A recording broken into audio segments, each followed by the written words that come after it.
estão nos ouvindo. Meu boa tarde para o Miguel, para o William, meu agradecimento pelo convite na pessoa deles.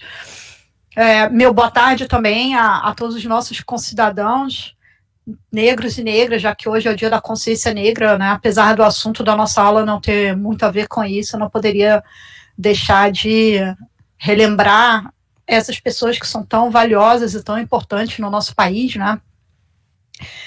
E, bom, novamente quero dizer que... Ai, tá dando um pouquinho de eco no YouTube. Desculpa, gente, eu tinha que falar isso. Tá dando um pouquinho de eco eu consigo me ouvir no YouTube.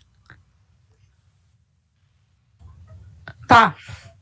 Mas a professora colocou no mudo, no YouTube?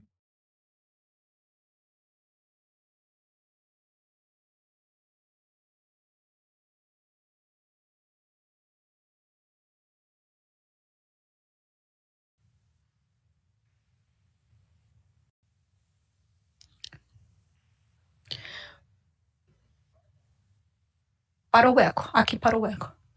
Tá, parou. Tá perfeito. Não, eu não estou acompanhando pelo YouTube para não forçar demais a minha própria conexão. Estou deixando...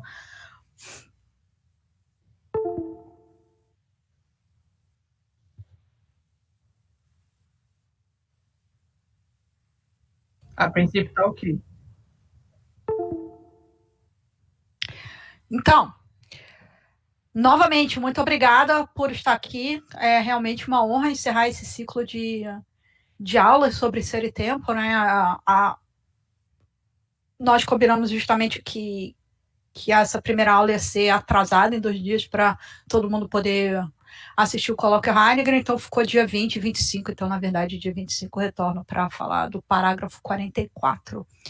Então, eu vou pedir licença para vocês para compartilhar a minha tela, porque, na verdade, eu fiz uma exposição. Então, eu gostaria de, sem mais delongas, passar diretamente para a exposição que eu fiz, que vai me dar uma sensação, vai me dar uma orientação melhor no que eu tenho para expor. Lá. Então, eu não vou querer aqui repetir as excelentes aulas que vocês já tiveram, eu já assisti algumas dessas aulas, eu não vou querer, assim, repetir tudo que os meus predecessores já disseram, mas eu tenho que recapitular pelo menos algumas conclusões provisórias da primeira parte de Ser e Tempo, só para a gente situar o que está acontecendo no parágrafo 43. Né? Então, inicialmente, eu só gostaria de lembrar que até agora, né, nós sabemos que ser aí é o modo do ser doente que compreende ser de modo pré-ontológico e tácito, incluindo o seu próprio ser. Ou seja, para o Heidegger, a compreensão de ser não é algo que se dá no âmbito da teoria, da contemplação, do distanciamento da praxis, do distanciamento do cotidiano. Não é? Então, é muito importante frisar que, ao mesmo tempo em que o Heidegger tem um movimento bastante antitradicional, ao mesmo tempo que ele, digamos assim, é partícipe desse movimento que inflige, como Freud dirá, né? Como Freud disse, na verdade, já disse quando o Ser e Tempo é escrito, feridas narcísicas, né? O Freud tem um famoso comentário sobre as feridas narcísicas que foram imputadas ao sujeito moderno, né? Por Darwin, por Copérnico, por ele mesmo, Freud. Depois de Heidegger, o Foucault falará das feridas imputadas por Nietzsche, Freud, Marx, por ele mesmo, Foucault, Ricoeur vai falar da humilhação do sujeito, né? Claro que o Heidegger pertence a esse contexto e reforça esse contexto de trazer a filosofia mais para a praxis, trazer a filosofia mais para a praxis do que para a contemplação distanciada, mais para o cotidiano do que para a rejeição do cotidiano, mais para a lida cotidiana do que para, digamos assim, para uma postura contemplativa em relação ao ser, mas, diferentemente de todos os outros que eu citei anteriormente, a compreensão de ser vai ser alguma coisa que pertence que é inerente ao ser aí, mesmo que ele jamais tenha feito ciência, mas jamais tenha se interessado por estudar doutrinas historicamente constituídas de metafísica, a compreensão do ser lhe pertence. Né? Mesmo da maneira mais tácita, mesmo da maneira mais implícita, ser aí é o modo de ser do ente que entende ser. E isso não exige nenhum tipo de explicitação, não exige nenhum tipo de postura explícita, de compreensão explícita. Então, essa seria, digamos assim, a primeira conclusão que eu vou mobilizar hoje, vamos dizer assim. Né? Então, Heidegger tem esse caráter absolutamente antitradicional e meio pragmático, ao mesmo tempo em que ele não abre mão da pergunta pelo ser, formulada dessa maneira, né? Como tendo uma origem pré-ontológica. Né?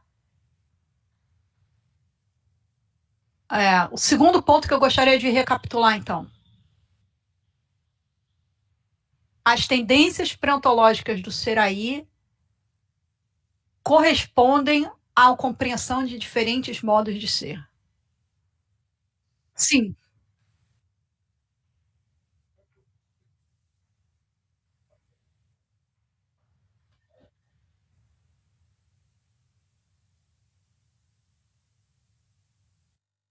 Tá. Realmente aumenta bastante o tamanho da fonte, né? Então, segundo ponto da recapitulação, as tendências pré-ontológicas do ser aí, as tendências da compreensão do ser aí, já se manifestam como compreensão dos diferentes modos de ser, né? Então, vou lembrar que vocês já estão cansados de saber aqui é que há traduções diferentes desses termos fundamentais que correspondem aos modos de ser, né? Principalmente Dasein, né? A famosa presença da tradução da Márcia Schubach e, bom, o Fausto Castilho deixa como Dasein mesmo, eu vou usar simplesmente ser aí, e também a famosa Vorhandenheit, ou o famoso Vorhandensein, né, que é ser simplesmente dado na tradução da Márcia e subsistência na tradução do Fausto Castilho. Então, o design age, ele existe sob o modo da compreensão desses diferentes, principalmente desses dois diferentes modos de ser. Não é? E, inclusive, sob o modo da compreensão do seu próprio modo de ser. Não é? Não vou recapitular aqui tudo, mas aqui tem só por curiosidade, tem aqui um quadrinho bem interessante do Thomas Hench, que coloca ser e tempo em diagrama, né? Aqui no eixo horizontal você tem a progressão do próprio texto, né? Você tem os capítulos do próprio texto. E aqui no eixo vertical você tem a organização do Heidegger em termos daquilo que mais tarde a temporalidade estática vai assinalar como a origem de uma compreensão de futuro, passado e presente, né?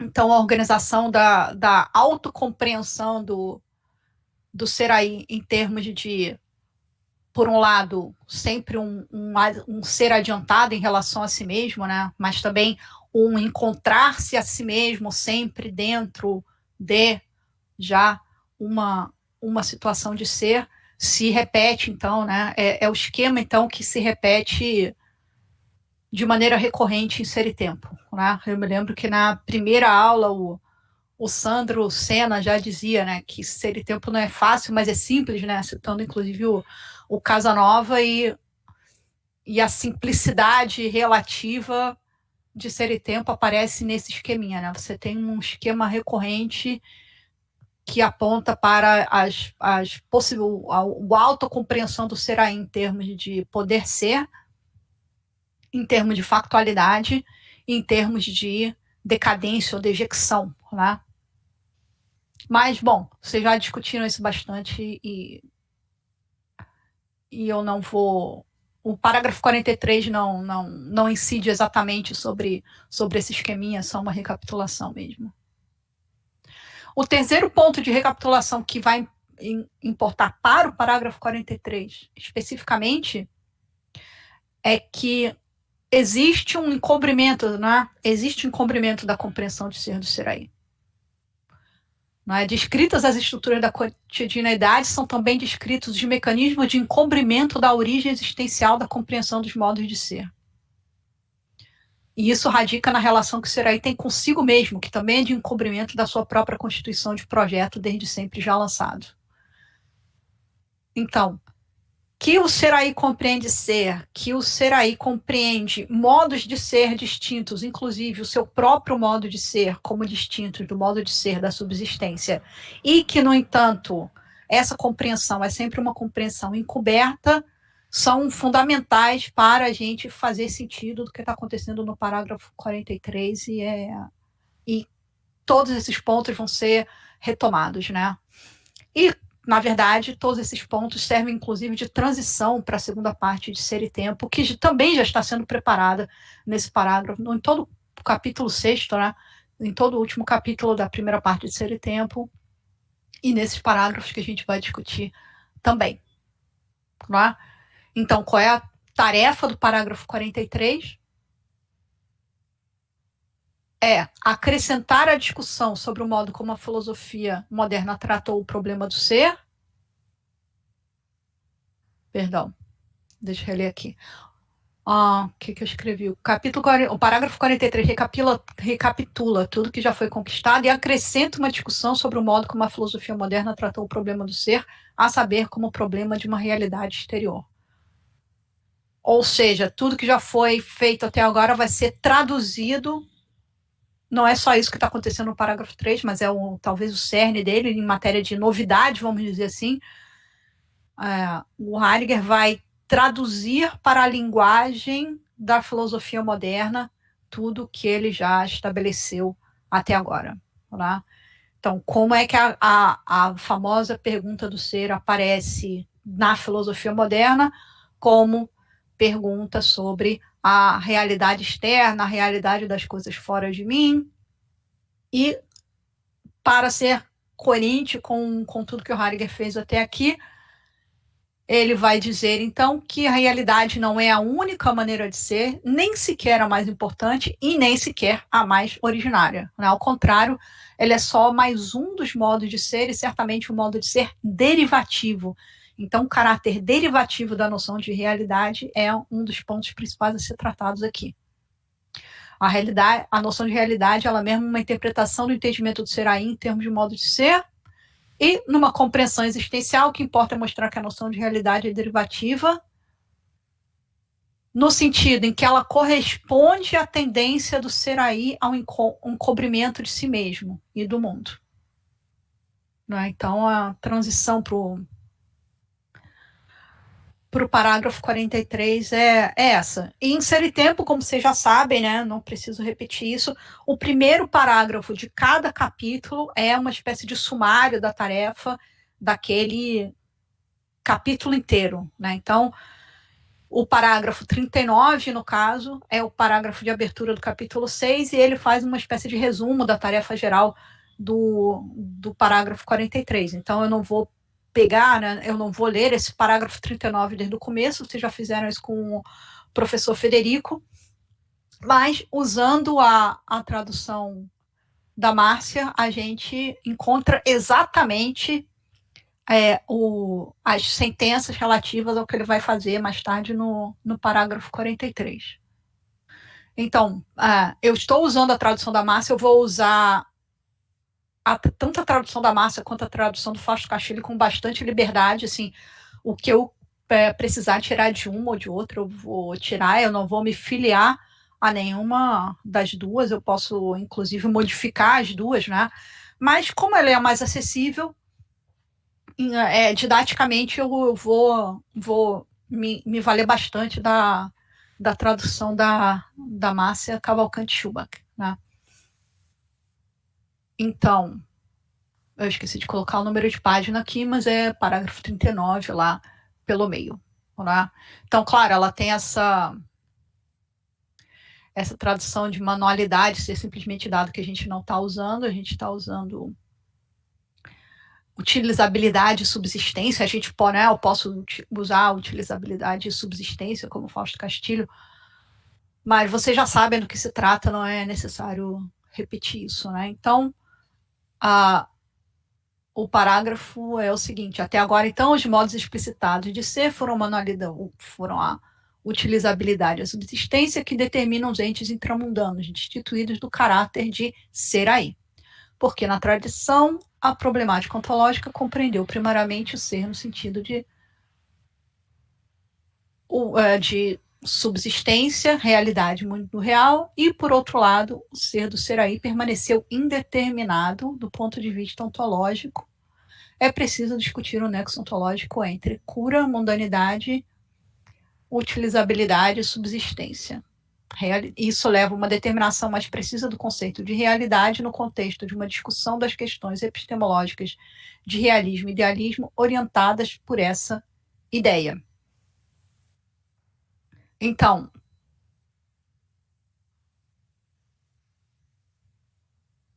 o Heidegger vai ser obrigado, então, a confrontar as doutrinas de realismo e idealismo, porque elas são as que são orientadas por essa noção de realidade, por essa interpretação do ser como realidade. Ainda logo a seguir ele diz: todo ente é independente da experiência, conhecimento e apreensão, através do que ele se abre, descobre e determina. O ser, no entanto, apenas é na compreensão dos entes a cujo ser pertence uma compreensão do ser. Isso já é uma transição para a resposta que ele mesmo vai dar, não é?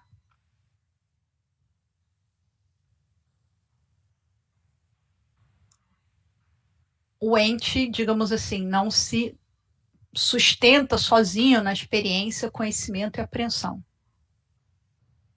Não é? Na verdade,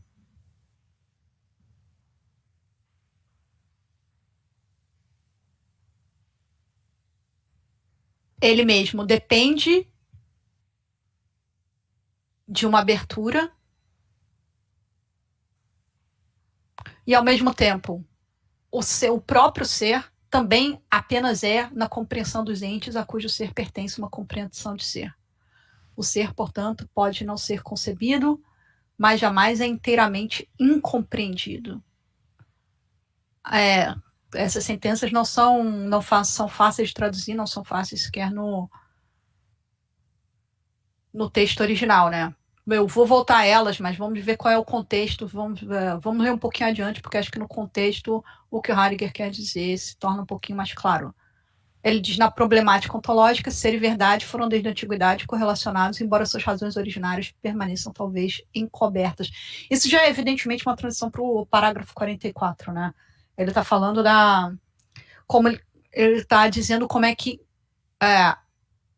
inevitavelmente, mais cedo ou mais tarde, essa discussão de realidade, essa discussão do modo como o ser foi interpretado na modernidade como realidade, vai levar a uma pergunta sobre a verdade, né? A pergunta sobre, ou seja, verdade agora sendo o modo como a realidade se abre, como o ente se abre, a saber, como compreensão do ser desse ente. Mas eu acho que essa parte pertence mais ao parágrafo 44, acho que eu vou... Isso já é transição para o parágrafo 44, acho que eu vou deixar para falar dia 25. Eu acho que no momento seria assim, essa conexão essencial entre a pergunta pelo ser, a pergunta pela verdade, ou o modo como elas na história da filosofia sempre apareceram inevitavelmente ligadas, é fundamental, mas ela não vai aparecer tanto nesse momento, né? O que a gente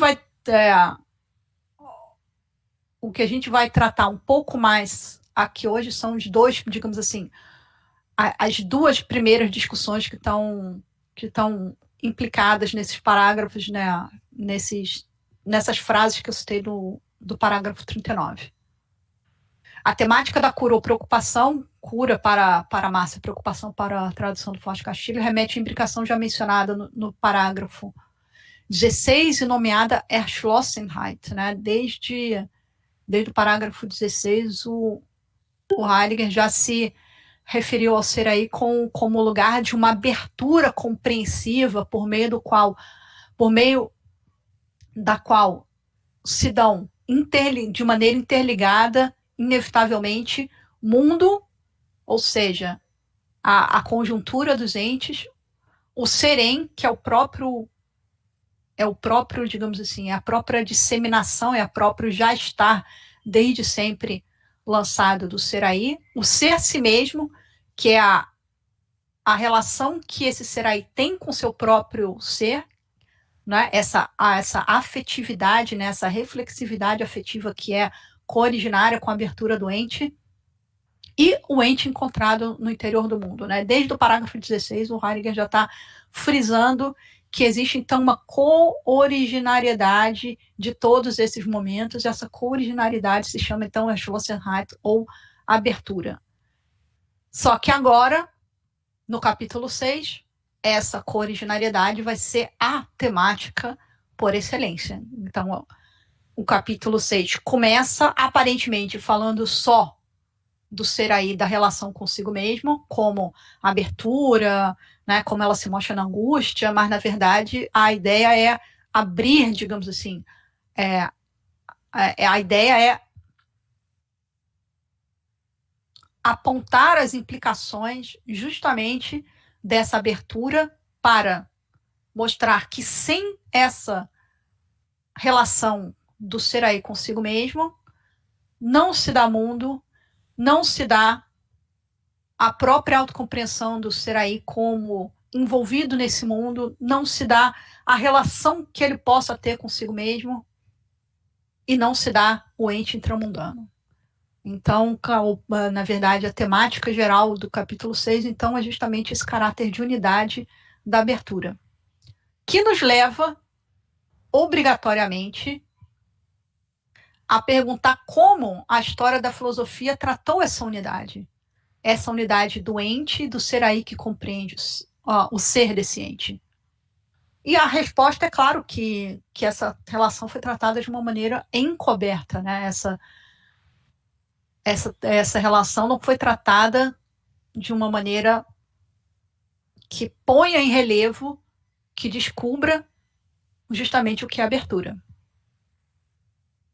Então, a pergunta sobre o ente, nomeando esse ente como realidade, justamente encobre essa unidade de mundo, ser si mesmo e ente intramundano, ao separar o fenômeno em um lado objetivo, que é o realismo, e em um lado subjetivo, que é o idealismo. Tá? E a pergunta sobre a verdade, formulada mais originariamente, volta a reunir em um só o fenômeno e o ser aí. Então, esse é o roteiro do capítulo 6. Né? Então, aparentemente, então se dá uma espécie de quebra no texto, que ele deixa de ser um texto sobre o ser aí e retorna a uma problemática ontológica. Né? Então, lá já no comecinho do parágrafo 43, você tem, aparentemente, então, uma espécie de quebra, mas, na verdade, não é uma quebra, é uma transição, porque o Heidegger faz uma recapitulaçãozinha, né? Logo lá no comecinho, na edição das obras completas do Heidegger, isso corresponde à página 266, e na tradução da Márcia fica assim: na abertura de fato do mundo, descobre-se ainda também o ente intramundano. Isso significa o ser desse ente já é sempre, de certo modo, conhecido, embora não concebido ontologicamente de maneira adequada.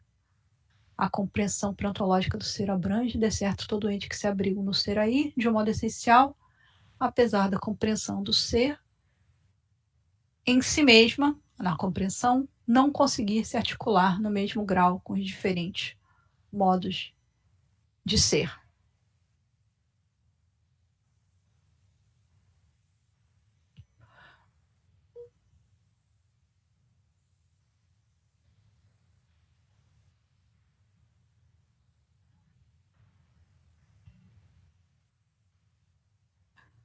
Isso corresponde a uma compreensão pré-ontológica neutra, digamos assim. O Heidegger ainda não está se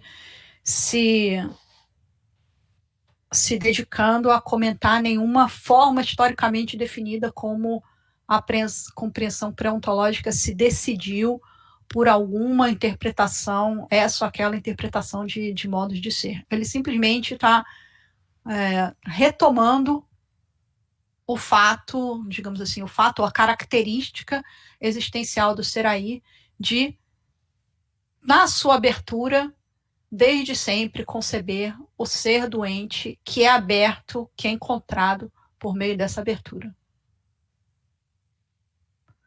Ele está simplesmente retomando a ideia de que pertence à relação do ser aí consigo mesma, também, entre outras, a relação com o ser encontrado por meio de uma compreensão pré-ontológica.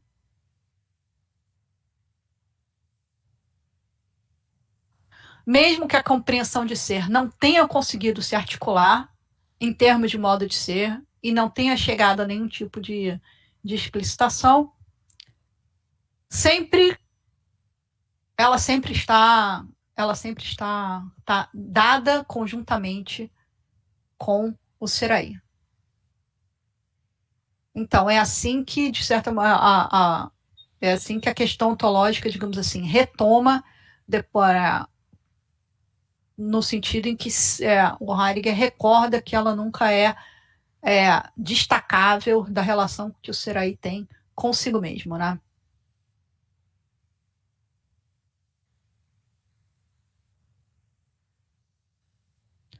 E o Heidegger recorda que é uma tendência também inerente ao ser aí, justamente compreender o ser doente que aparece como ser intramundano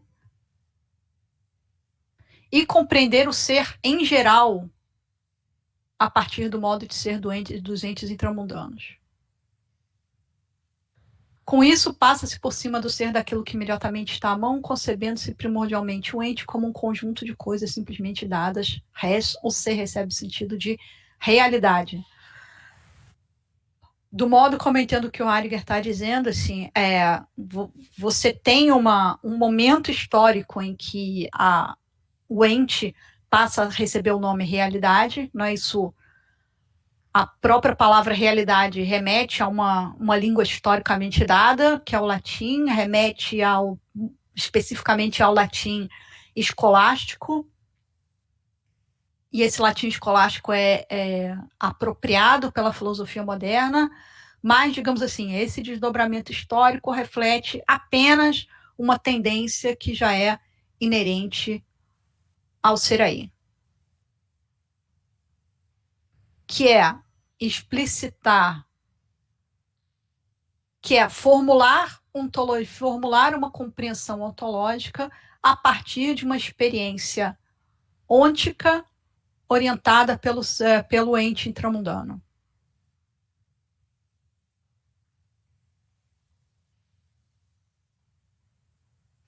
Vamos ver se eu estou interpretando essa frase corretamente. Então, mesmo onde não se trata somente de uma experiência ôntica, e sim de uma compreensão ontológica, a interpretação do ser orienta-se de início pelo ser dos entes intramundanos. Então, quer essa compreensão seja alçada a uma compreensão ontológica explícita, como numa língua filosófica historicamente dada como latim, quer ela permaneça no nível de uma experiência ôntica, a nossa tendência primeira é interpretar aquilo que se nos aparece como um conjunto de coisas utilizáveis, né? Isso é a rede. Então, novamente, recapitulando aquilo que eu falei no início, né? O que separa o Heidegger do conjunto dos outros pensadores contemporâneos? É justamente essa insistência em que as doutrinas da metafísica são apenas modificações, são apenas derivações de uma experiência que já é a nossa experiência inerente no dia a dia. Não é? Digamos assim, se as doutrinas da metafísica escolástica ou cartesiana tiveram a importância que tiveram e permaneceram determinantes durante tanto tempo, é porque elas mesmas já são baseadas numa tendência do próprio ser aí, que é compreender onticamente o que se lhe é dado imediatamente como coisa e ontologicamente, né, no sentido do utilizável, e ontologicamente no sentido de realidade, né, de res. Então, a determinação fundamental do ser torna-se substancialidade.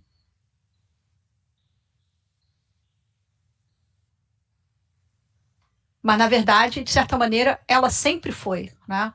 Você pode ter um nome realidade a partir da escolástica, você pode ter um nome substancialidade a partir de uma escolástica determinada, como, por exemplo, a de São Tomás de Aquino. Mas isso está, digamos, isso está fundado, né? O que dá, digamos assim, a consistência dessa interpretação é justamente o fato de que nós temos uma experiência ôntica e uma compreensão ontológica de saída do ente intramundano como realidade, como subsistência, portanto, como substancialidade.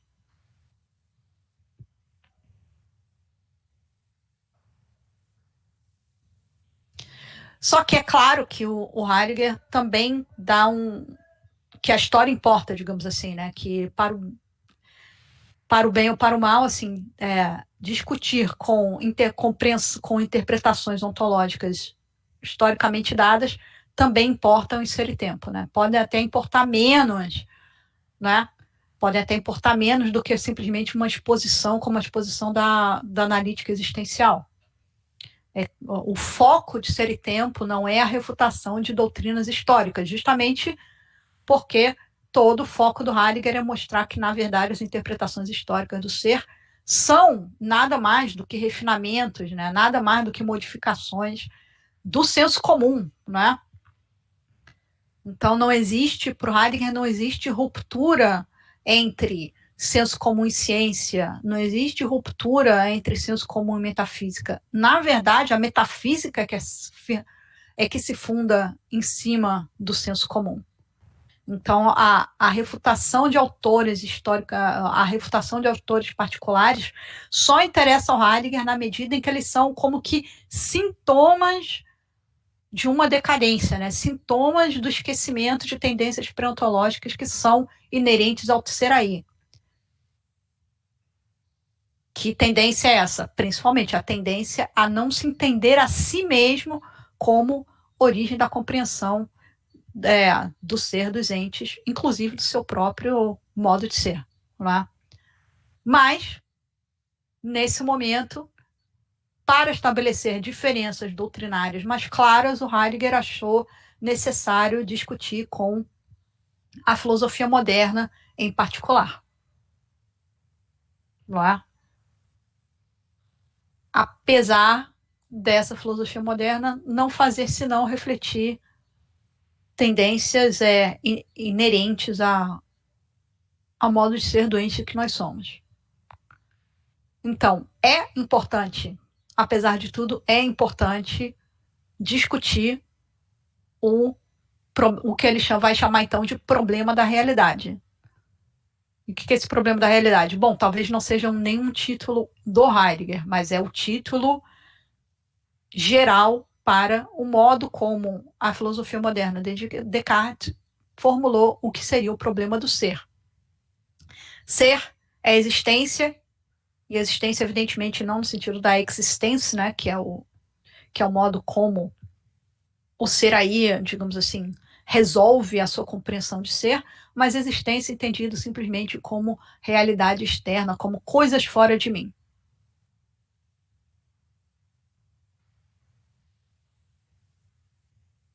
Então, a partir de Descartes, e assim a gente não vai, na verdade, num arco que vai de Descartes a Kant, então você tem uma formulação com poucas variantes, você tem uma formulação do problema da realidade que justamente em que diferentes questões estão entrelaçadas, como essas quatro, né? Se é real o ente supostamente transcendente à consciência, ou seja, se aquilo que é representado corresponde a alguma coisa não representada, né? Se essa realidade do mundo externo pode ser provada de modo suficiente. E, caso esse ciente seja real, até que ponto pode ser conhecido em seu ser em si. 4. Qual o sentido desse ente? Realidade. Né?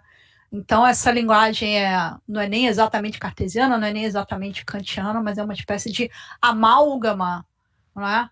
De tudo que for, das principais tendências que você poderia dizer do século XVII e XVIII. Né? As principais tendências da ontologia do século XVII e XVIII estão sumarizadas, né? Estão resumidas nessas perguntas aí. Eu tenho real, né?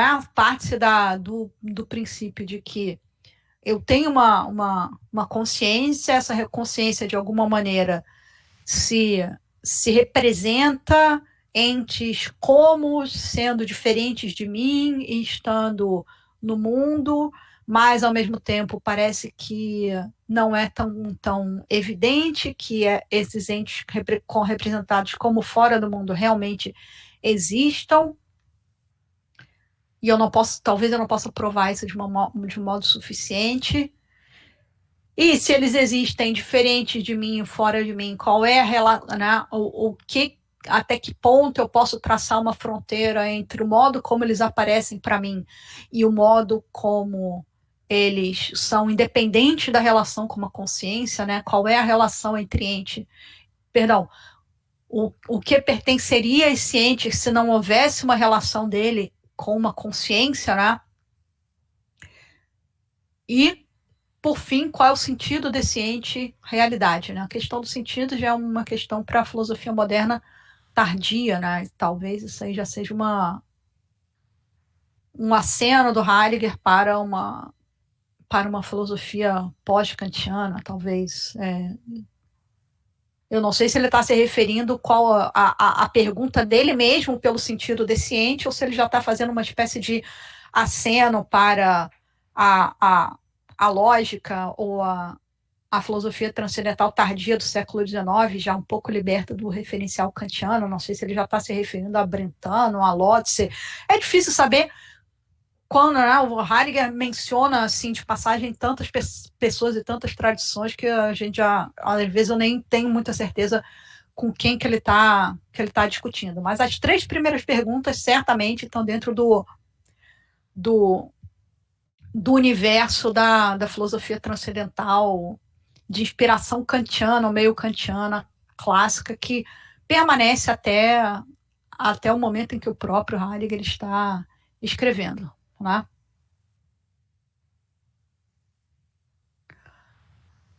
E, claro, tem uma preferência muito nítida por discutir especificamente com Kant aqui. Por que será? Talvez pela menção já feita um pouquinho antes a coisa em si, né? Quem fala em coisa em si, evidentemente já se lembra de Kant mas talvez Heidegger ache que simplesmente Kant chegou a uma formulação mais clara sobre os seus pressupostos e sobre as suas premissas do que os anteriores, né? talvez ele tenha simplesmente pensado que Kant, ao simplesmente formular o problema de uma coisa em si, tenha chegado nos limites, né? Tenha chegado às consequências inevitáveis dessa maneira de colocar o problema de uma realidade exterior. Vou deixar para falar disso já, né? Primeiramente, então, eu só quero mencionar isso, né? O Heidegger poderia ter escolhido um outro interlocutor, sei lá, poderia ter escolhido o ceticismo antigo, né? Por que não, não é? Diógenes Laércio diz de Pirro que ele não saía sozinho na rua, ele sempre tinha que ele sim, fazia questão de ser acompanhado por um companheiro, porque, bom, como ele não acreditava nos seus sentidos, né? Ele tinha medo de não desviar de um buraco, tinha medo de não desviar de um cavalo e se machucar, né? Então, como ele não acreditava que seus sentidos pudessem ser, de alguma maneira, os mensageiros de uma realidade externa, ele tinha sempre que se fazer acompanhar por alguém, né? Então, o ceticismo antigo já, de certa maneira, você poderia imaginar que o ceticismo antigo já tem uma forma de se perguntar pelo problema da realidade exterior, né? Você poderia dizer que o pirronismo já é um tipo de pergunta pela realidade exterior. Isso sem falar de Descartes, né? Que na segunda meditação já começa dizendo que ele não acredita que nada exista, nem o mundo, nem ele mesmo, nem o corpo dele, né? Então você pode dizer que maneiras de perguntar pela realidade do mundo exterior já existiam muito antes da crítica da razão pura, já existiam muito antes do século XVIII. Por que a predileção por Kant? Isso, na verdade, o Heidegger nunca menciona, nunca justifica claramente, mas ele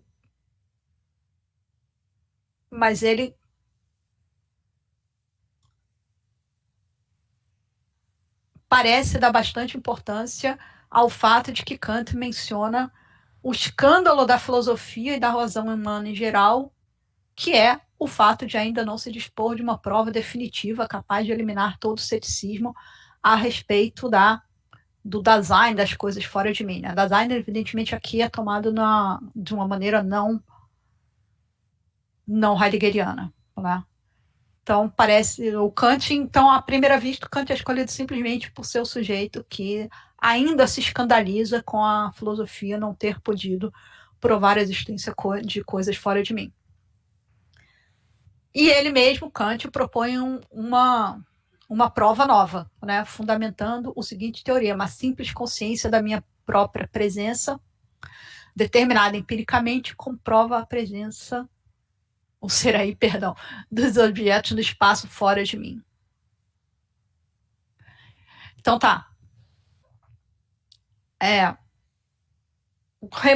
Resumindo bastante o que acontece na crítica da razão pura, eu vou fazer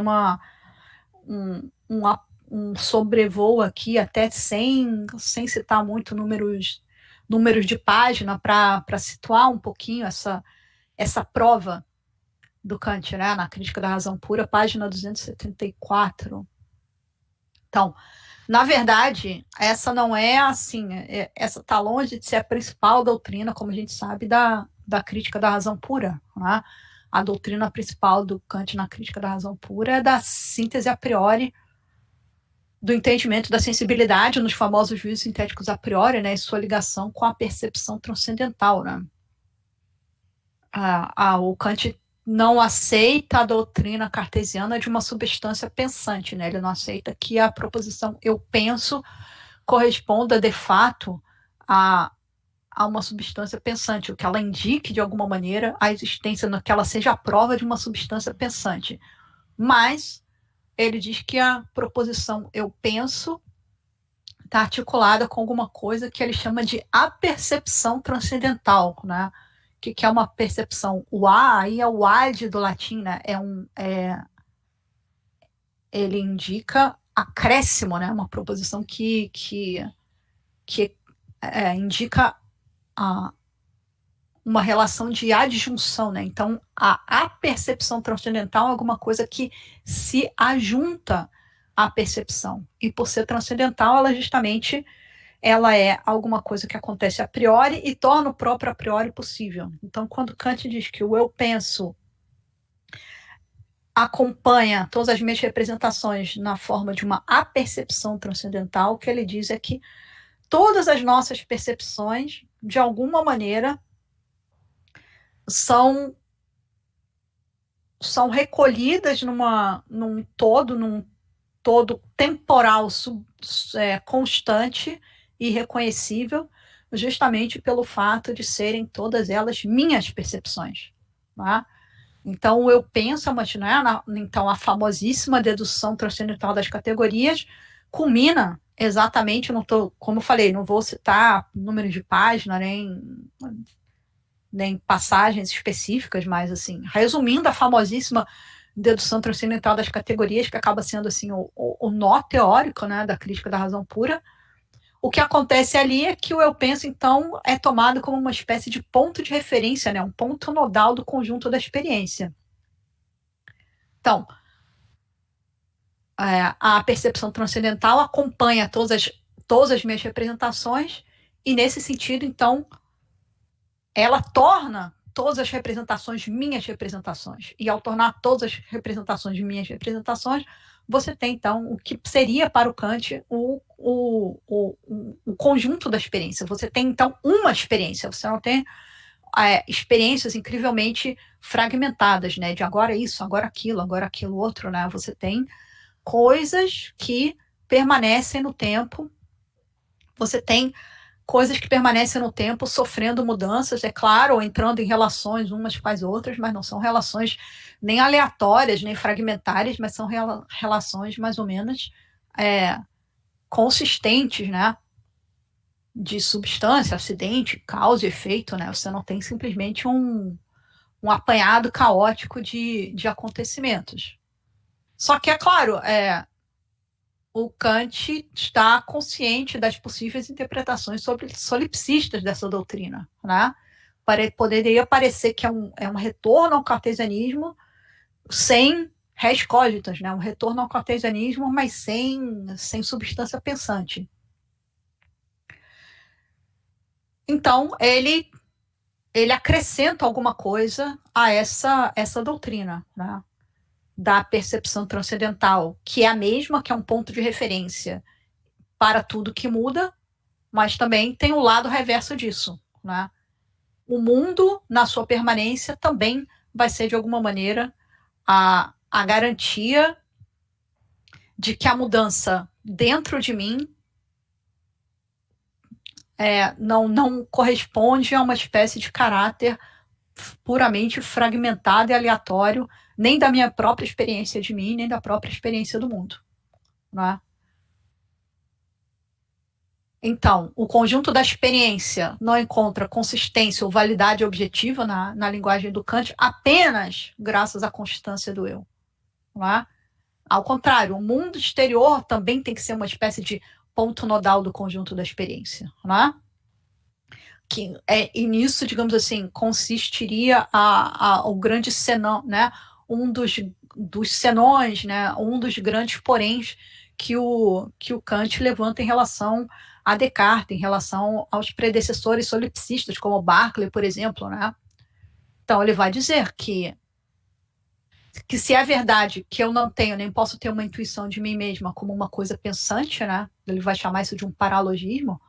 O meu acesso a mim mesma se dá por aquilo que eles chamam um sentido interno, um fluxo de representações. Só que esse sentido interno varia também imensamente. Né? O sentido interno também se vale de algo fora de mim que permanece. Né? Então, esse é o nó é isso que quer dizer essa sentença. Então, vou retornar um pouquinho. A simples consciência da minha própria presença determinada empiricamente comprova a existência, no caso, né, dos objetos no espaço fora de mim.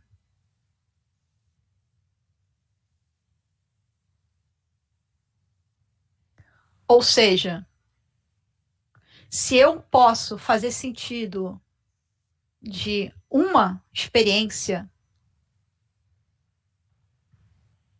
da minha consciência, se eu posso fazer a experiência não de um conjunto de momentos completamente aleatórios e fragmentados, mas se eu posso falar da consciência da minha própria experiência, é porque, de alguma maneira, tem objetos no espaço fora de mim que também tornam isso possível, né? Ou seja, tem que haver identidade e permanência tanto em mim quanto fora de mim, né? Para aquilo que o Kant chama de experiência ser possível, tem que ter identidade e permanência tanto em mim, na figura da percepção transcendental, quanto fora de mim, na figura de coisas no espaço e tempo. E a mudança também existe tanto fora de mim quanto dentro de mim. A mudança dentro de mim é uma característica, então, do que o Kant chama de sentido interno. Mas, evidentemente, também existe mudança fora de mim, né? Só que é uma mudança regulada nos termos do kantismo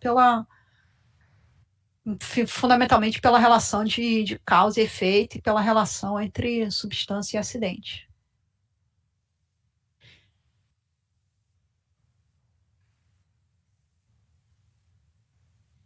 Então, qual é o problema exatamente com a demonstração kantiana? É que o exterior não é cooriginário com o interior, né? Trata-se de uma impressão passageira.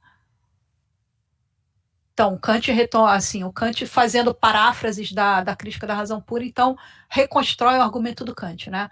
Com a transformação simplesmente dada de maneira empírica em mim, dá-se necessariamente também uma permanência simplesmente dada fora de mim. Algo permanente, a condição de possibilidade do ser simplesmente. Realmente tem problema nessa essa tradução, não é a mais intuitiva do mundo, né? Algo permanente, a condição de possibilidade do ser simplesmente dada da transformação em mim. A experiência do ser no tempo, nas representações, coloca de modo igualmente originário algo que se transforma em mim e algo que se permanece fora de mim. Então, isso é a pura reconstrução da crítica da razão pura.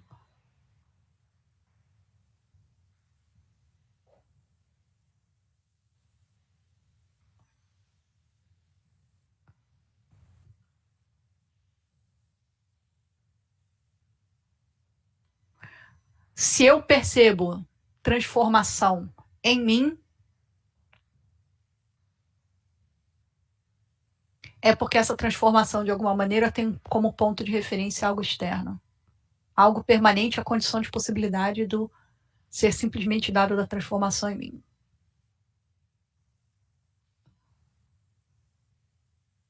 Então, Heidegger diz, pareceria que nesse momento, então, o Kant realmente equipara em importância, vamos dizer assim,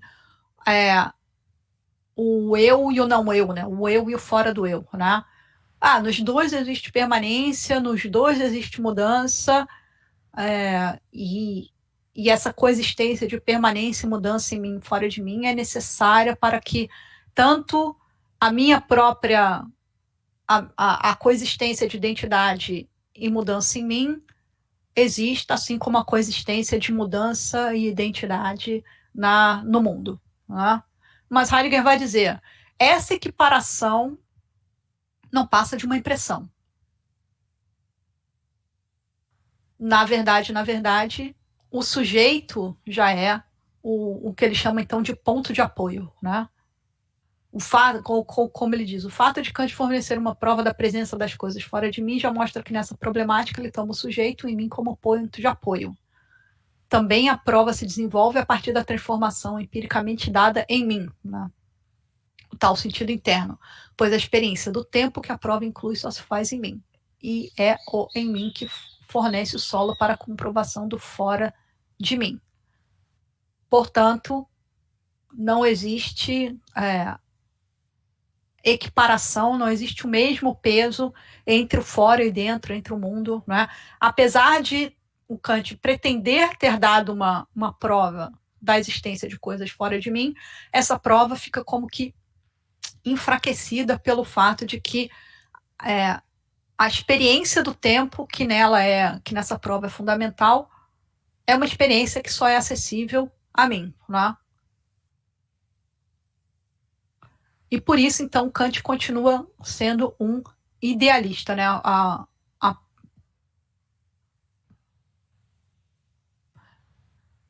Peraí só um instantinho. Sobre isso, eu não estou conseguindo ler o meu próprio slide. Peraí. Sobre isso, comenta Kant, o idealismo.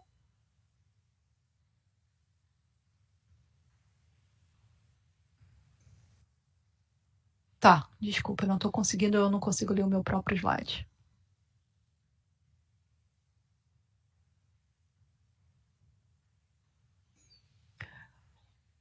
Então, continuando pouco abaixo, então, o Heidegger continua parecendo que o que ele objeta ao Kant é não ter equiparado o mundo e o ser aí, né? O ente no interior do mundo e o ser aí. A gente vai ver que não é bem essa objeção, né? Na verdade, não é a objeção porque o próprio Heidegger dá uma primazia ao ser aí, mas inicialmente parece que é essa objeção. Então, essa aparente objeção continua a ser formulada logo adiante na seguinte sentença. O que Kant prova é o subsistente, necessariamente em um conjunto de um ente que se transforma em um que permanece.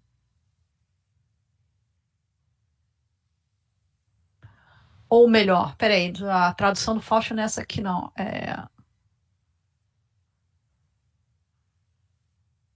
Não, eu não coloquei em slide aqui, mas a tradução do. O Fausto Castilho fala em consubsistência, né? Então, a promessa de superar o idealismo não acontece por equiparação de duas subsistentes, nem por consubsistência do físico e do psíquico, né? O, o ser simplesmente dado necessariamente em conjunto de um ente que se transforma em que permanece é traduzido pelo Fausto Castilho como consubsistência necessária. Eu acho uma tradução melhor. Então, a equiparação de dois seres simplesmente dados ainda não diz o simplesmente dar-se em conjunto de sujeito e objeto. E mesmo que isso se provasse, permaneceria encoberto o que, do ponto de vista ontológico, é decisivo: a constituição fundamental do sujeito, do ser aí, como ser no mundo. O simplesmente dar-se em conjunto do físico e do psíquico é, do ponto de vista ontológico, inteiramente distinto do fenômeno do ser do mundo.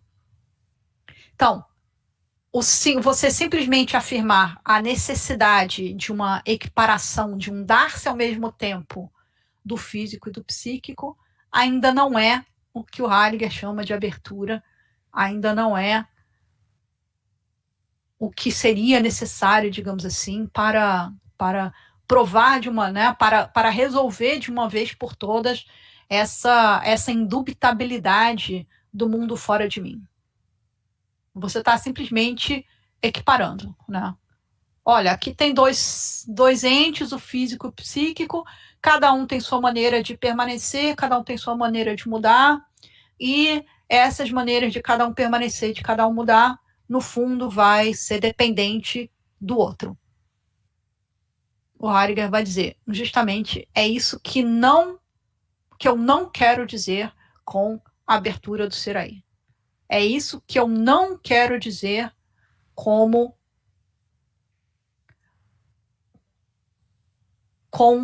ser no mundo.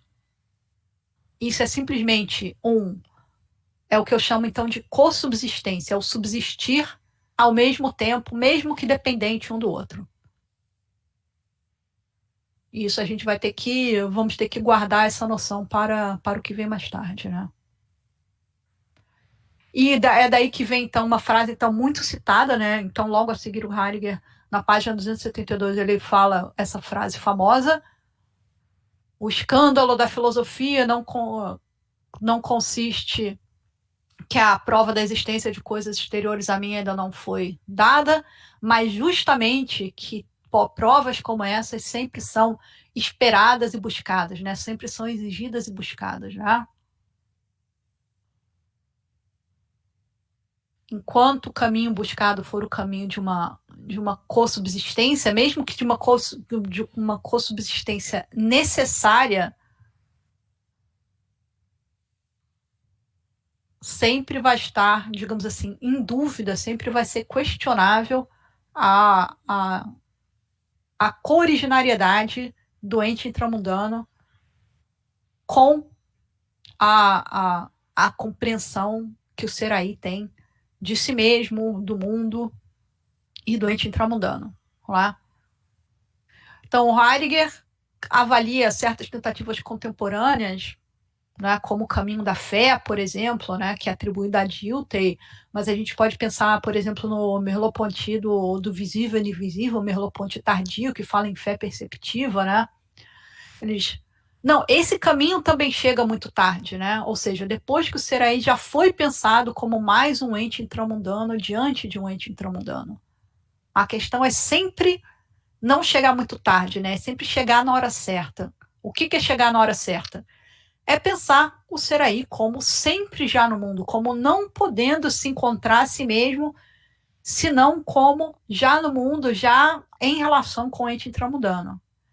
Então, o Seraí sempre é anterior a toda pressuposição e comportamento com... Perdão, estou lendo com a ênfase errada. Na verdade, a frase começa aqui. Anterior a toda pressuposição e comportamento conformes ao Seraí é o a priori da constituição do Seraí como Zorg, né? Cura para Márcia e preocupação para o Fausto Castilho. Por que essa sentença é importante? Porque fala em a priori da constituição do Seraí, né? Ou seja, aqui é o momento mais próximo de uma espécie de... que a gente poderia até entender como uma espécie de virada transcendental da filosofia de Seraí, né? A constituição do Seraí tem um a priori, e esse a priori é justamente a preocupação. Só que, ao mesmo tempo, esse a priori é de um tipo tal, e por isso que ele vem entre aspas, porque, ao mesmo tempo, esse a priori aponta sempre para um já estar no mundo, né? Um já se dar conta de si mesmo como sempre já no mundo. Ou seja, um tempo, né? Um problema... Deixa eu formular a frase novamente, né? O problema da prova do Kant, o que o Heidegger critica na prova do Kant não é que a consciência ainda é, digamos assim, a experiência do tempo ainda é determinante para a experiência, para a prova da realidade externa a mim.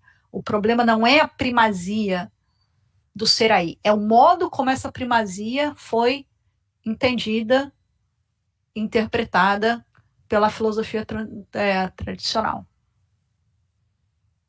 Na verdade, existe um a priori da constituição do Seraí. Ele só não deve ser entendido como um a priori que permite, por exemplo, que eu duvide se existem coisas fora de mim ou não. Então, não é uma surpresa para nós, então, que as respostas realistas, né, a Descartes, né, as respostas, por exemplo, do empirismo britânico, né, sejam despachadas com muito mais facilidade, muito mais rápido, né? O Heidegger realmente não tem nada a ver, digamos assim, ele não tem nada muito a aprender com o campo realista, né? Justamente porque o realismo explica a realidade onticamente mediante conexões de efeitos entre coisas reais, né? Quer dizer, o realismo está tão distante de uma sensibilidade, digamos assim, né? De uma disponibilidade para entender como o Seraí se abre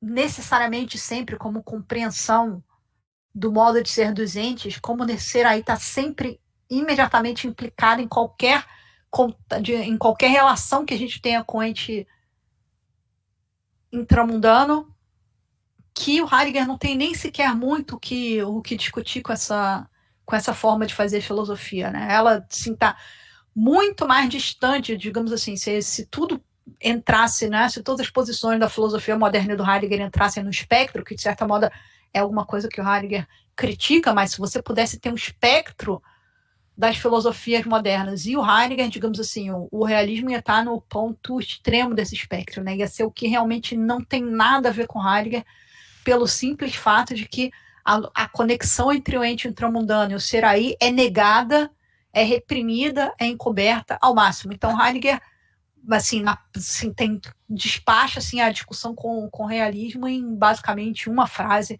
na página 275. Mas a conversa com o idealismo é importante, né? Porque existe um a priori da constituição do ser aí, envolvido na compreensão de ente intramundano. Só não é o mesmo a priori do idealismo. E aqui, então, evidentemente, tem uma grande polêmica, uma grande discussão sobre se Heidegger escapou mesmo das garras do idealismo ou não. Tem pessoas que se especializam nisso, tem artigos, tem livros escritos sobre se essa virada transcendental foi uma espécie de decadência, né? Foi uma espécie de, não decadência, mas uma espécie de regressão, né?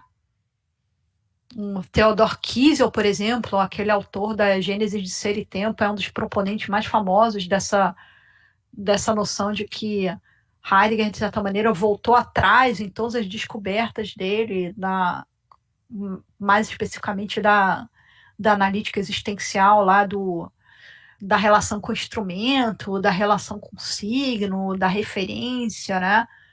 Todo aquele envolvimento de referências, todo aquele envolvimento teleológico lá dos primeiros parágrafos de Ser e Tempo teriam indicado um caminho compreensivo que dispensaria toda referência a um a priori compreensivo, entendido como ontologias regionais e modos de ser, né? Eu não vou entrar muito nessa temática, não, sobre até que ponto Heidegger realmente regrediu ou não ao se aproximar, digamos assim, ao querer salvar alguma coisa na filosofia idealista, né? Mas o mais importante é entender como o próprio Heidegger, no parágrafo 43, acha que não está simplesmente retornando à filosofia da consciência. E como ele acha isso? Bom, primeiro, claro, ele faz uma crítica das novas filosofias do corpo e da vontade, né? Uma crítica até de pessoas que, de certa maneira, estão muito mais próximas dele, como Scheller e Dilthey, né? Que tentam, digamos assim, uma espécie de prova da existência do mundo exterior pelo corpo, em vez de ser pela mente, né? Pela resistência, né? Pela vontade. E, bom, muito antes do Heidegger fazer aquela crítica da vontade, já dá para ver que ele não tem muita simpatia pelas filosofias do corpo e da vontade, né? Porque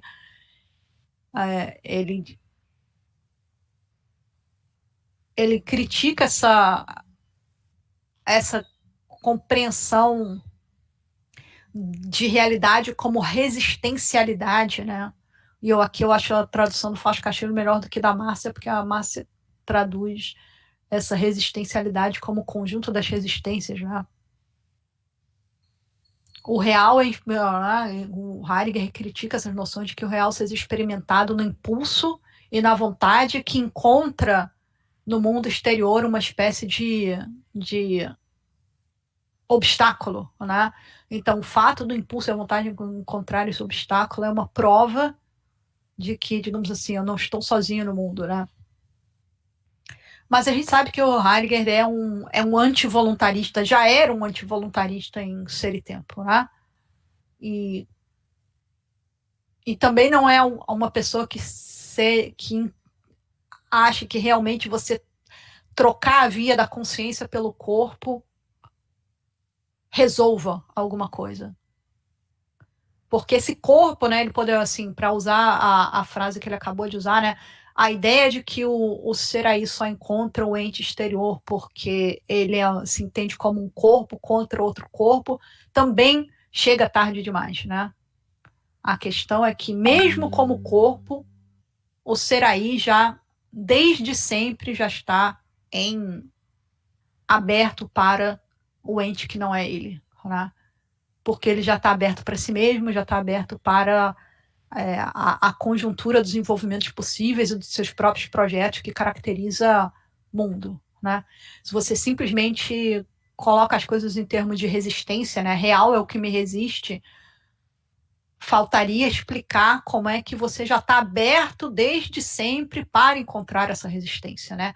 De onde vem essa possibilidade de um resistente poder ser encontrado dentro do mundo? Isso é o que o Dilthey não teria explicado, isso é o que o Scheller não teria explicado, né? Na verdade, você continua, então, tendo dois subsistentes que se encontram, mas sem uma espécie sem que seja explicado qual é o ambiente, né? Qual é o horizonte que permite que esses dois subsistentes físicos se encontrem. E aqui, então, o Heidegger, então, fecha esse parágrafo 43 discutindo os prós e contras de uma apropriação, mesmo que limitada, do idealismo. Vamos lá? Kant continua, né? Mesmo que o Heidegger não seja 100% claro sobre as razões disso nesse momento em série tempo, é claro que Kant continua sendo uma referência, é claro que Kant continua sendo um interlocutor para analítica existencial. Seja por razões históricas, né? Seja pelo fato de que o neocantismo é uma das tendências, digamos assim, mais importantes, junto com a fenomenologia nesse momento, surgindo na Alemanha, né? Seja porque o próprio Heidegger incessantemente está lendo a crítica da razão pura e está, de alguma maneira, internamente se cotejando com ela. A verdade é que o Kant não é mencionado apenas porque ele tem uma prova da existência do mundo exterior aqui, né? Ele é mencionado porque ele é alguém, digamos assim, a partir de quem, de certa maneira, a analítica existencial tem que se definir, tem que se posicionar, né? Então, essa ambivalência, também não vou, assim, só vou mencionar aqui, não vou entrar em detalhes, mas essa ambivalência do Heidegger em relação a Kant domina todo o período da analítica existencial. Ela fica clara na obra do Heidegger, essa influência do Kant, fica clara na obra do Heidegger, principalmente nos anos 20, principalmente no período da analítica existencial, se documenta de várias maneiras, né? Agora, em 2019, acabou de sair a tradução para o português do Kant, o problema da metafísica, pelo Alexandre Franco de Sá e Marco Antônio Casanova, nessa edição, seguindo a edição da obra completa do Heidegger, tem inclusive outros documentos importantes. Tem um apêndice que tem como apêndice a famosa conferência de Davos, seguido por um famoso debate entre o Heidegger e o Ernst Cassirer, né? Isso, então, é um documento da presença kantiana no pensamento do Heidegger nessa época. De certa maneira, tem a resenha que o Heidegger faz da filosofia das formas simbólicas do Cassirer. Tem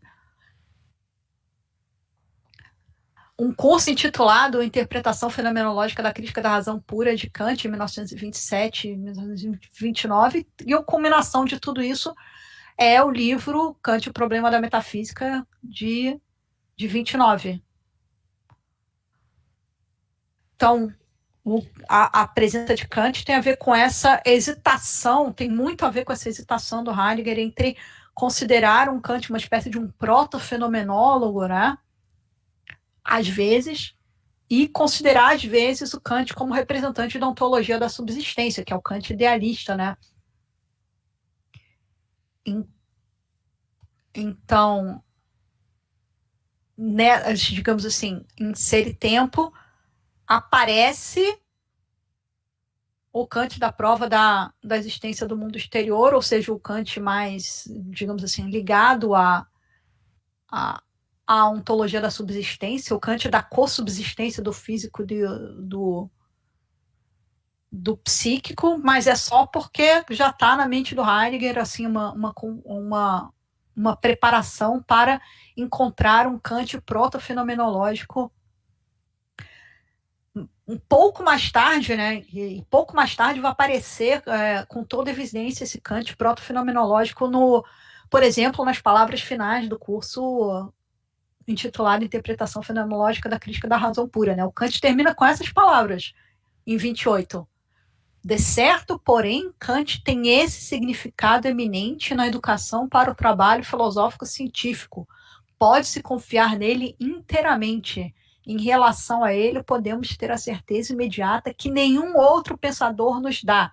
Ele não trapaceia. Então, poxa, se Kant não trapaceia, né, por que a gente não é kantiano, né? E, de fato, Heidegger, depois de Ser e Tempo, só trata, cada vez mais passa a tratar a crítica da razão pura como uma espécie de prenúncio de Ser e Tempo, e Ser e Tempo, ao contrário, como uma espécie de radicalização da crítica da razão pura. Tá? Em Kant, o problema da metafísica, justamente com a famosa predileção do Heidegger pela primeira edição da Crítica da Razão Pura, né? Com a imaginação como raiz comum de entendimento e sensibilidade, justamente tudo caminha na direção do Kant ter tido uma espécie de prenúncio da própria noção heideggeriana de temporalidade estática como fundamento de todas as modificações temporais envolvidas nas ontologias regionais, né? Ou seja, se o Heidegger está tentando formular o que seria a ontologia fundamental do Dasein como a explicitação dos diferentes modos temporais de doação correspondentes aos diferentes modos de ser, ele vê, de alguma maneira, na ênfase kantiana no tempo, uma espécie de prenúncio do que ele mesmo vai dizer. Os diferentes modos de doação são os diferentes modos de ser, e eles radicam na abertura originária do Seraí, que é nomeada kantianamente como imaginação. Tá? Então, essa é a minha, digamos assim, essa é a minha explicação para o fato de que o Kant, mesmo sendo criticado, tem tanta ênfase, né, recebe tanta ênfase nesse parágrafo 43, né? Bom, mas isso é um outro assunto, né? Qual é um outro assunto? É justamente a importância para a doutrina da temporalidade estática da crítica da razão pura. O fato é que, em Ser e Tempo, existe também uma espécie de, digamos assim, tentativa de mostrar onde o idealismo radica, no sentido de reivindicar uma certa legitimidade, né, daquilo que o idealismo é de uma forma encoberta. Né? Ou seja, existe um equívoco ontológico no idealismo, né, que é da co-subsistência do físico, né, que é apresentar uma espécie de co-subsistência do físico e do psíquico, mas esse equívoco, pelo menos, aponta numa direção frutífera. Né? O realismo é um equívoco que não aponta em direção frutífera nenhuma, né, porque não aponta nem de longe para a abertura do Seraí, né, para a abertura como sentido do Seraí, né? E a abertura se radicando na cura. Mas o idealismo, pelo menos, aponta na direção. O idealismo pode, de alguma maneira, ainda ser salvo como uma doutrina, pelo menos, né, legitimamente filosófica. Né? O realismo seria como se fosse, basicamente, a desistência da filosofia, né? Como se fosse simplesmente um abrir mão em nome de uma compreensão quase paracientífica, né? Totalmente objetivada, totalmente natural, né? Apontando para uma compreensão puramente naturalizada do problema doente, né? Então, a culminação então do parágrafo 43 é justamente afirmar que o tratamento do problema da realidade remete ao fenômeno da cura, né? O problema da realidade, mesmo encoberto, mesmo sendo uma forma de encobrimento, pelo menos aponta para o fato que ser aí tem a ver com aparecer doente, né? O real só poderá ser em si mesmo aquilo que é ser enquanto existir ser aí, né? De fato, apenas enquanto ser aí é, ou seja, a possibilidade ôntica da compreensão de ser, dá-se ser. Essa frase não é muito fácil, né? Vamos ver qual é a tradução, se vocês me permitem parar aqui um instantinho. Vamos ver como é que o Fausto Castilho traduz isso.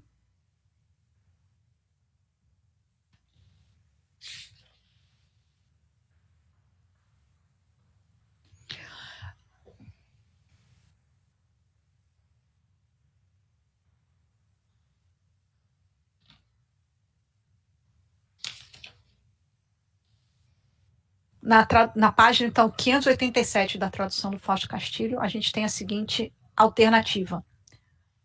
Na ordem das conexões de fundamentação ontológica e da possível justificação categorial e existenciária, a realidade remete ao fenômeno da preocupação.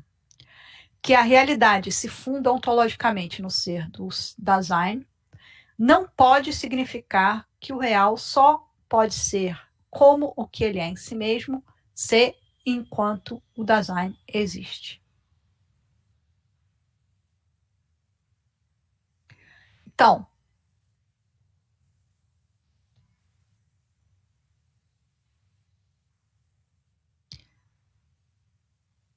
não se trata de voltar ao solipsismo, né? Tá bem claro aqui que o fato, né, então, estamos sim reivindicando que a realidade se funda ontologicamente no ser do ser aí, mas isso não significa que o real só pode ser como ele é em si mesmo, se enquanto o Dasein existe. Evidentemente, então, que existe um realismo, vá lá, né, no Heidegger, no sentido de um grau acentuado de independência ontológica do ente intramudano perante o ser aí. Porém, por outro lado, né, e eu continuo a ler a mesma tradução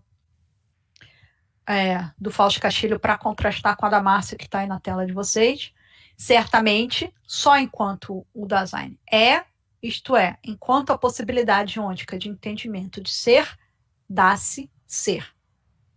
Se o Dasein não existe, então a independência não é e o em si também não é. Semelhantes expressões não podem ser nem entendidas nem não entendidas.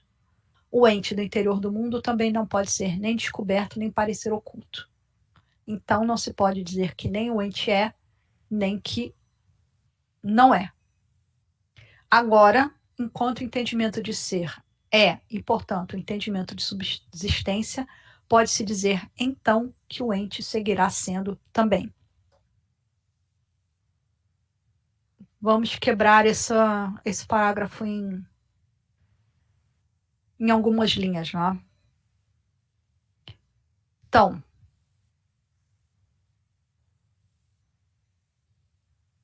o que quer dizer só enquanto o Dasein é, ou apenas enquanto presença é? A possibilidade ôntica de entendimento de ser é, dá-se ser.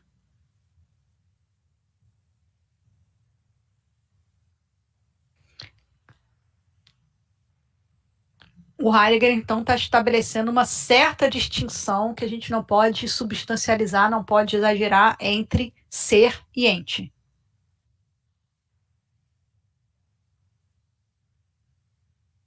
mas só enquanto dá zané se dá ser. Né? O ser será certamente, porque ele é a compreensão de ser, depende, esse sim, depende do ser aí.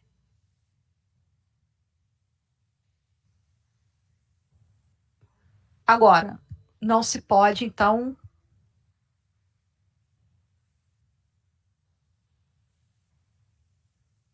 entender que a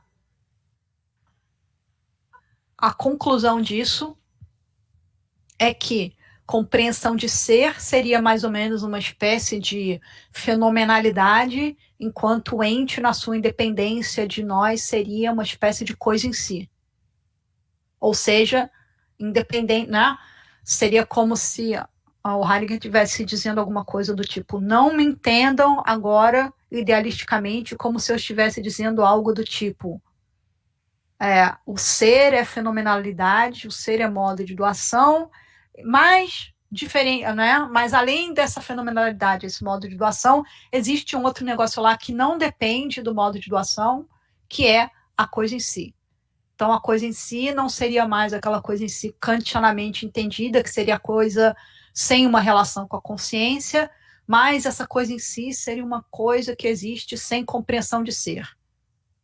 Não. O Heidegger está dizendo que simplesmente não faz muito sentido fazer, no limite não faz muito sentido fazer essa distinção. Não é? Essa independência, o que existe independente dessa compreensão de ser, né? O que existe independente, o que é o ente independente da nossa compreensão do seu ser, o que é esse ente em si independente da nossa compreensão do seu modo de ser, é uma pergunta que, na verdade, acaba não fazendo muito sentido, né?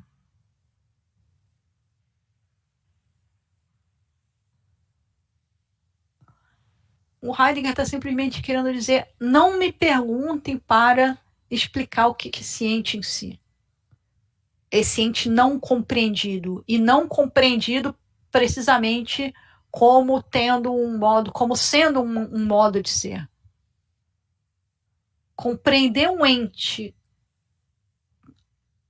como tendo um modo de ser não é simplesmente uma espécie de versão ou interpretação daquilo que um ente é nele mesmo e que é diferente do ser aí. É claro que existirão muitas coisas sem o ser aí, né? É claro que havia coisas antes que o ser aí existisse, né? Galáxias, dinossauros, né? O Sol, né? O nosso Sol. É claro que existe um monte de coisas assim, independentes do ser aí. Mas você perguntar justamente por essa independência é simplesmente alguma coisa que não pode nem ser descoberto nem permanecer oculto, né? É uma maneira de falar que não é nem compreensível nem incompreensível, porque no momento que eu começo a falar de galáxias, dinossauros, do Big Bang, né, é sempre um ente já compreendido mediante um certo modo de ser que se dá no meu discurso, na minha compreensão. Então, nesse sentido, não há nada senão a compreensão do ser aí. Não há nada que não caia dentro do âmbito da abertura de compreensão do ser aí. Então, modo de ser, modo de doação não é fenomenalidade e ente não é coisa em si. É simplesmente, o que acontece simplesmente é que não há nada sobre qual o ser aí possa falar, que o ser aí possa entender, que não seja entendido como o ser aí consegue entender. Ou seja, como no momento da analítica existencial, como fazendo parte de uma de uma ontologia como pertencendo a uma categoria, digamos assim, de uma ontologia regional, como sendo tendo o seu próprio modo de ser. É isso que o Heidegger quer dizer quando ele diz logo abaixo que existe uma dependência do ser aí, ou seja, em relação ao ser aí, não dos entes, mas do ser.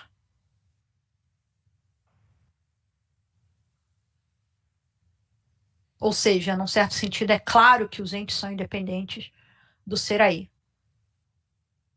Mas o seu entendimento de ser não é. Se isso é uma volta ao idealismo ou não, vocês que vão me dizer no momento da discussão, né? Mas, segundo a intenção do Heidegger, isso não é um retorno às categorias de realidade, nem de ser aí, nem de fenômeno do Kant. No entanto, justamente é o que está, justamente é a relação que vai ter que ser entendida agora, né? Como é possível que os entes, independentemente do ser aí, sejam dependentes da compreensão que o ser aí tem desses entes.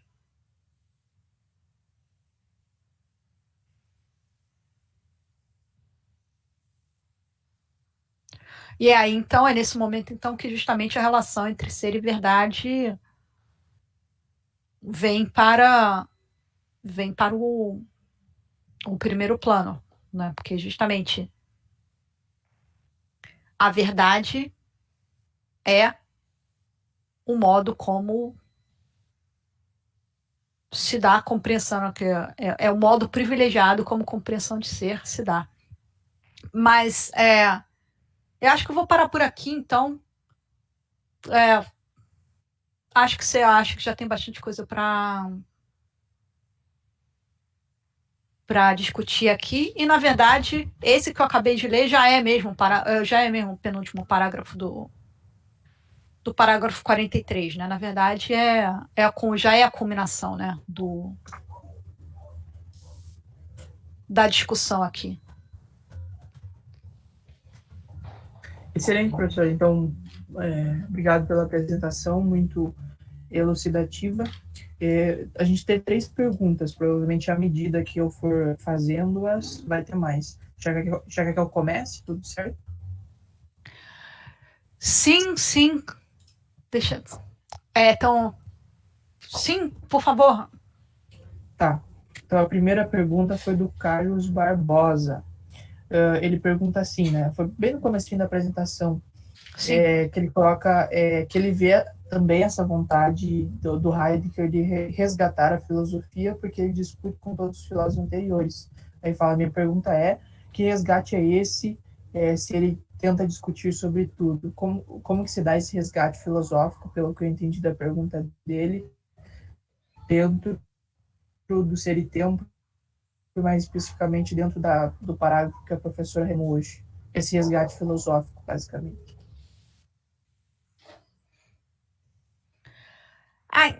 Eu acho que isso foi a propósito do que eu falei, que Ser e Tempo não tinha. Não era um livro de refutação de doutrinas históricas, né? Eu falei que ele não era fundamentalmente um livro de discussão hermenêutica de textos, como Heidegger vai fazer com Kant, com Nietzsche, com tantos outros, né?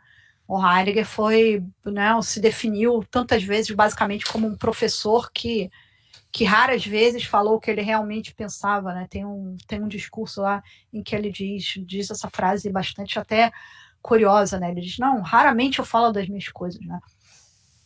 Então, Ser e Tempo tem mais ainda, né? Ser e Tempo tem muito essa orientação de inserir a história da filosofia dentro como uma espécie de contínua contínuo refinamento das muitas maneiras como o Seraí se esquece de si mesmo, né? Então, na verdade, se existe um resgate filosófico da história da filosofia, no sentido em que a história da filosofia não é falsa, ela não é um erro, mas ela é sempre o produto de uma espécie de esquecimento do que ela realmente deveria estar fazendo. O que ela deveria realmente estar fazendo é analítica existencial. Né? Então, na verdade, o Heidegger fala da filosofia apenas como uma espécie de contínua, assim, de diversificação dos modos como o ser aí se foca no ente intramundano como subsistência e como ele tem 1001 teorias incrivelmente refinadas para descrever o ente intramundano apenas como subsistência, esquecendo que ele tem tudo a ver com o aparecimento desse, né, tem tudo a ver com a compreensão desse ente intramundano, né, que esse ente intramundano tem tudo a ver com ele, fundamentalmente sob o modo da compreensão como subsistência, como manualidade, ou então da compreensão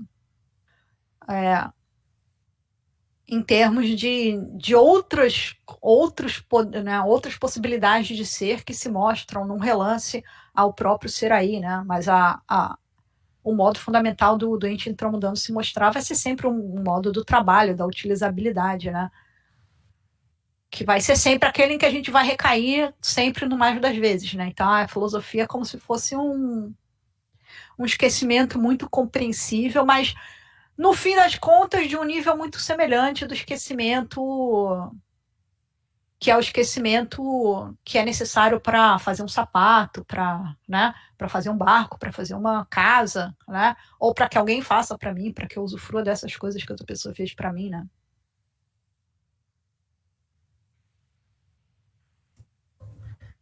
Excelente, professora.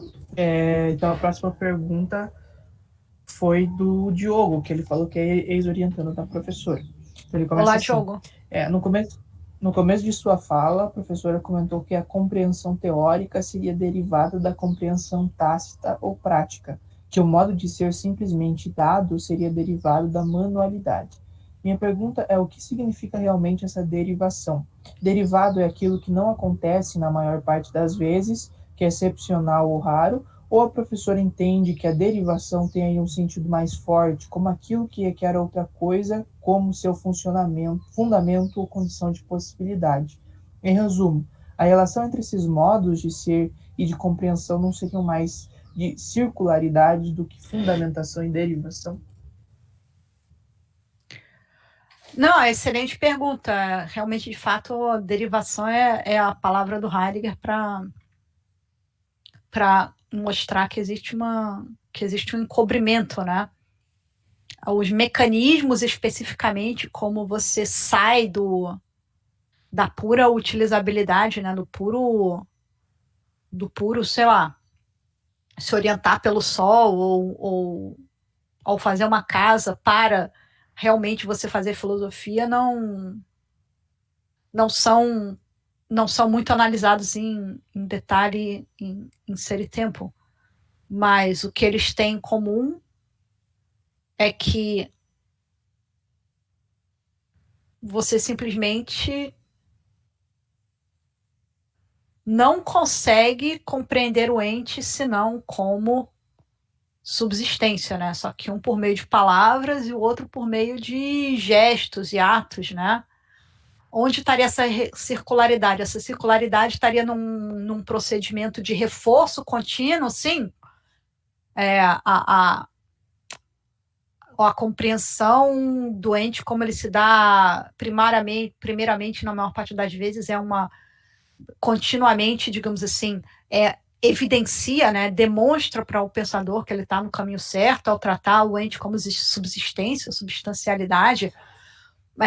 Não sei se é isso que você quer dizer com circularidade, como uma espécie de reforço mútuo, mas acho que nesse sentido, eu diria que sim, talvez existe uma espécie de oscilação, uma pendularidade aí, né, no sentido em que o pensador pensa que está, digamos, de certa maneira, refinando, né, ou derivando, refinando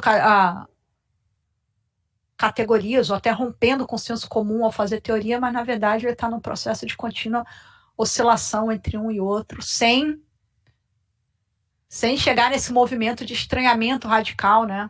Que a angústia permite, que outros momentos permitem, né? Que outros raros momentos na obra do Heidegger permitem, e que seriam realmente o momento, né? Que seriam realmente a instância para quebrar essa espécie de reforço mútuo entre cotidianidade, né? E teoria filosófica baseada, né? E ontologia da subsistência, que é a grande família dentro do qual o Heidegger coloca a história da filosofia toda, mas é uma pergunta assim, a ser mais pensada, né?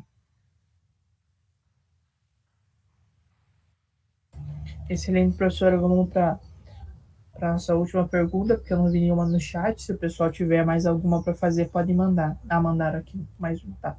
Então, a outra pergunta é do José Roberto. Considerando a crítica heideggeriana à interpretação do ser moderno enquanto realidade presente, qual a relação e a diferença da leitura crítica de Heidegger dirigida a Kant e Hegel? Até foi uma pergunta que me ocorreu também, né? Como que como que a leitura do Heidegger se diferencia dos outros autores modernos em relação a Kant e Hegel, né? Basicamente isso. Como ele lê os dois autores e como isso se diferencia das outras leituras. De outros críticos do Kant e Hegel no século XX, alguma coisa desse tipo? A pergunta é como bom, o próprio Kant não parou de ser criticado desde o momento em que desde o idealismo alemão, né? O idealismo alemão já pode ser entendido como uma crítica a Kant, uma tentativa de se diferenciar do Kant. Então, e o próprio Hegel foi uma espécie de saco de pancada, né?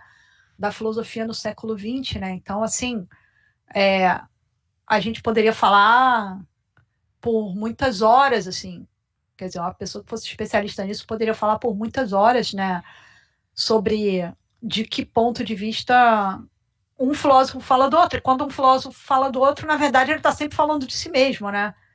Não muito diferente da nossa vida normal, né?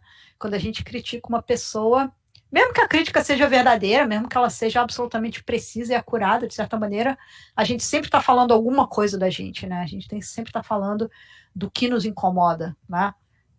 Então, no caso dos filósofos, acontece a mesma coisa, assim, o que realmente singulariza todas as leituras que o Heidegger faz de todos os filósofos que precederam é justamente essa insistência de que mesmo quando eles colocam, ou digamos assim, o humano, vamos falar de uma maneira bem geral, né, para não se comprometer com nenhuma tradução do que é humano, se é consciência, se é subjetividade, se é ser aí, se é existência, né? Então, mesmo quando a filosofia coloca o humano num lugar de primazia, e o Heidegger, nesse sentido, é moderno, né? O Heidegger não pode, né, voltar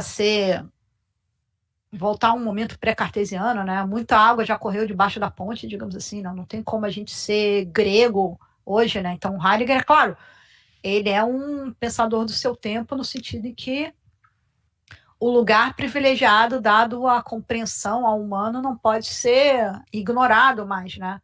Mas justamente a reivindicação que ele faz diante da filosofia moderna é que ela não compreende, assim, ela não explica essa primazia da maneira como essa primazia deve ser explicada, a saber, como abertura, né? Como está em Ser e Tempo. Então essa primazia acaba, de tempos em tempos, justamente sendo entendida como simplesmente uma co-subsistência lado a lado, né? Uma espécie de pura factualidade bruta dada do eu e do mundo, quando, na verdade, o sentido ontológico desse eu, então, acaba recaindo numa espécie de ontologia da subsistência, né? Então, assim, um problema do idealismo é que, justamente, ele ou dá ênfase demasiada na consciência e tudo acaba se dissolvendo no solipsismo, ou ele acaba tomando o sujeito por uma espécie de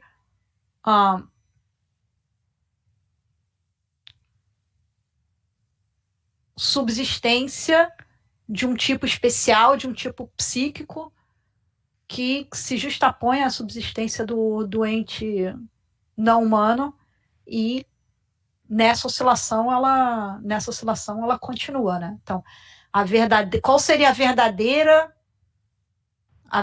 novidade introduzida, digamos assim, aos olhos do Heidegger? Qual seria a verdadeira novidade que ele introduz na filosofia moderna? Seria a ideia de uma abertura para o mundo contemporânea com uma preocupação do si consigo mesmo, de tal maneira que você não consegue separar o modo como as coisas me afetam do modo como eu me afeto e do modo como o conjunto das coisas, digamos assim, o mundo, né, se me aparece, né? O Heidegger tentar preservar esse momento absolutamente fugidio, né? E nunca completamente separável, vamos dizer, né? E nunca completamente objetivável, em que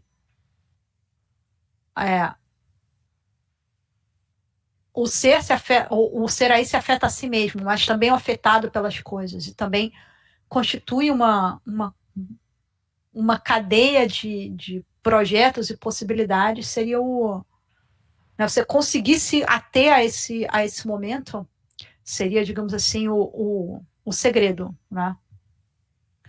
Para não recair nem nas garras do idealismo, nem nas garras,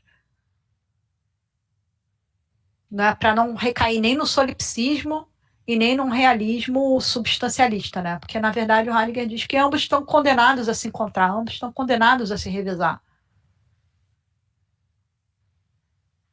Se você apenas pensa no ser aí como, digamos assim, origem da compreensibilidade do mundo, você recai no solipsismo, e aí você tem que se dar conta que o solipsismo não responde ao fato óbvio de que o ente não depende, que há entes que não sou eu. Aí você tem que, então, recair numa espécie de visão substancial ou subsistente do mundo e, portanto, de você mesmo, e você simplesmente, então, você fica simplesmente numa alternância inevitável de posições, né? Então, a resposta do Heidegger ao Hegel, Kant, é a mesma resposta que ele daria a toda a filosofia moderna, que ela não consegue escapar de uma alternância entre solipsismo e realismo que nunca vai ser resolvida, senão por você simplesmente mudar completamente a forma da questão se colocar, que é da cooriginariedade de todos dos polos, né? Não sei se respondi, mas a intenção... Beleza, sim, o caminho seria esse. Obrigado. Tivemos mais uma pergunta do Ronildo Balamiro, que ele pergunta assim: o segundo Heidegger diz que discutir ser e ente não o fará superar a metafísica, e em tempo e ser ele começa a pensar o ser e o tempo sem o ente. Como a professora pode explicar essa escusa do Heidegger da Kerre, não sei o que isso significa, Kerre. né? Isso, Kerre, exatamente. Obrigada pela pergunta. Realmente, nos anos 20, o Heidegger fala em diferença ontológica, né? Ele apresenta essa noção de diferença ontológica num texto de 1929, e a diferença entre ser e ente. Depois existe um nítido desaparecimento dessa expressão, sendo substituída por outras expressões, como, por exemplo, Ereignis, né, acontecimento apropriador, né, talvez justamente para evitar essa maneira meio idealista de ler Ser e Tempo, da qual a gente falou agora, né? Talvez justamente para evitar essa possível leitura do parágrafo 43 como o ente, como coisa em si, e o ser como digamos assim, as categorias, né? Para falar de uma maneira bem direta. Né? Então, essa ideia de que o ser, o ente é o que não tem a ver conosco, e o ser é o que tem a ver com o ser aí, né? O ente não tem a ver com o ser aí, mas o ser tem a ver com o ser aí, então o ser é a maneira como o ser aí consegue se relacionar com o ente, né? Então, justamente para não dar verso, né? Não dar motivo a que o pensamento de Ser e Tempo seja entendido como mais um tipo de idealismo, só que agora compreensivo, ontológico, e não epistemológico, transcendental, vamos dizer assim, talvez seja esse o motivo pelo qual Heidegger abandona essa linguagem. Mas o problema está lá, né? O problema da filosofia tardia do Heidegger continua sendo o mesmo problema de antes, né? Como é possível, né? O que os modos de doação dos entes têm a ver conosco e até que ponto não tem, né? Como é que os modos de doação do ente, inclusive, se modificam historicamente, né? Tendo tudo a ver com, né, sendo possíveis apenas para o ente que nós somos, e ao mesmo tempo não podendo ser, digamos assim, uma espécie de mero produto humano, não podendo ser uma mera rede que nós jogamos sobre a realidade, vamos dizer assim, né, para usar uma metáfora que não é do Heidegger, né, que é do Wittgenstein, o Tratatus Lógico-Filosófico, né. Então, a compreensão não é uma simples rede que se joga em cima de alguma coisa, né, e para poder recolhê-la, né, para poder colhê-la. E, ao mesmo tempo, que ela não é só uma rede que a gente joga, ela também não é.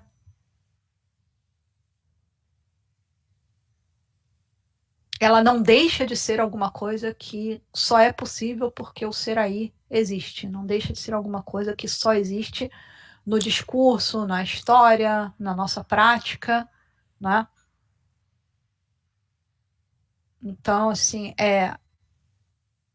sim, é um fato que não tem uma linearidade perfeita, assim, não tem uma continuidade total na obra do Heidegger, né? Até a própria imagem de uma Kehre, na verdade, não é adequada, né? Porque a imagem de uma Kehre como uma, né? Eu sempre falo isso, meus alunos se cansam de me ouvir dizer isso, né?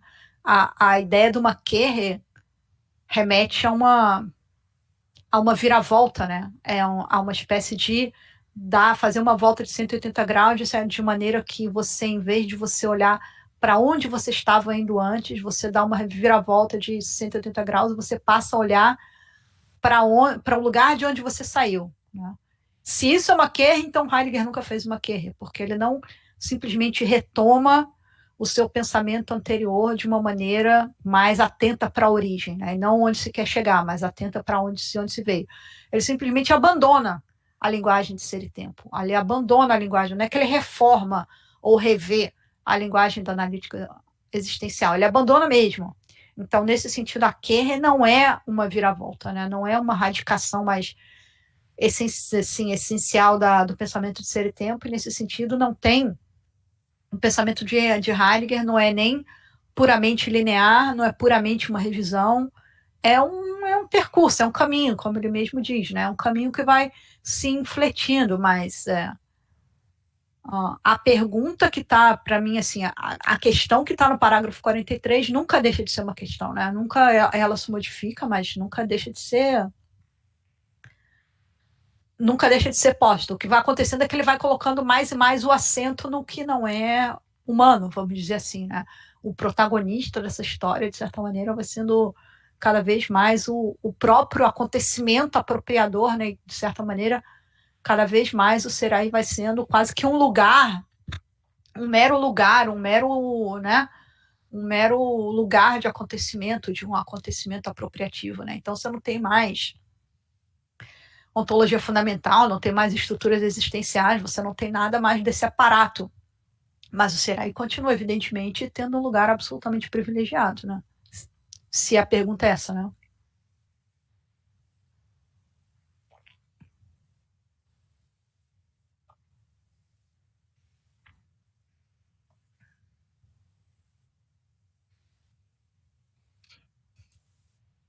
Sim.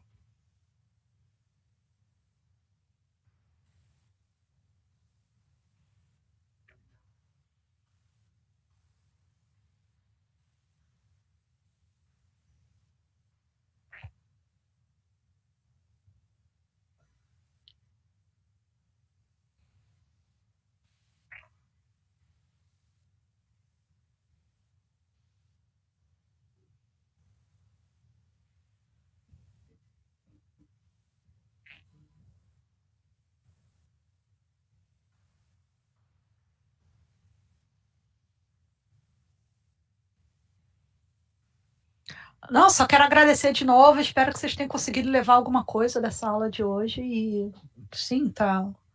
Com toda certeza vai ser uma satisfação voltar aqui.